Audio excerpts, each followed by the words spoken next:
Wasak ang isang transport terminal matapos araruhin ng isang bus sa Balanga, Bataan. Patay ang isang estudyante matapos mabagsakan ng pader. Nasa frontline ng balitang yan si Dave Abuel. Wasak ang mga upuan sa waiting area sa transport terminal sa mall na ito sa Balanga, Bataan. Dahil sa disgrasya ay nabuwal ang pader sa terminal at nadaganan ang isang pasahero. Patay ang lalaking estudyanteng kinilalang si Jen Orviel Titulo, 20 anyos. Nag-aantay na raw sana ng masasakyan pauwi ng Mariveles ang biktima nang mangyari ang disgrasya. Isinugod pa siya sa ospital pero idiniklarang dead on arrival.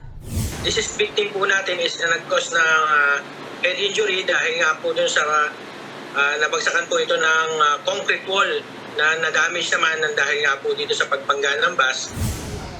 Sugatan naman ng isa pang lalaki na si Christopher Poblete, isang dispatcher na nasa loob ng bus nang mangyari ang insidente.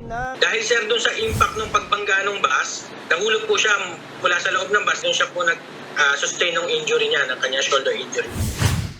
Nasa kustodiya na ng Balanga City Police ang driver ng bus na kinilalang si Cesar Abellar Jr., 57 anyos. Hindi pa malinaw kung bakit biglang umabante ang bus papunta sa waiting area o kung aksidenteng naapakan ni Abellar ang silinyador.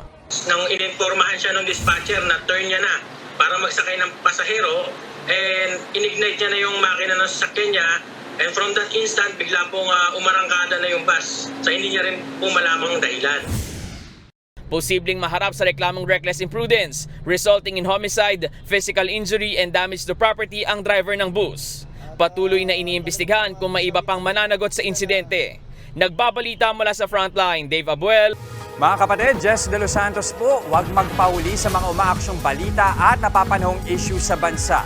Para sa mas malawak na balitaan, mag-subscribe at mag-follow sa social media pages ng News 5.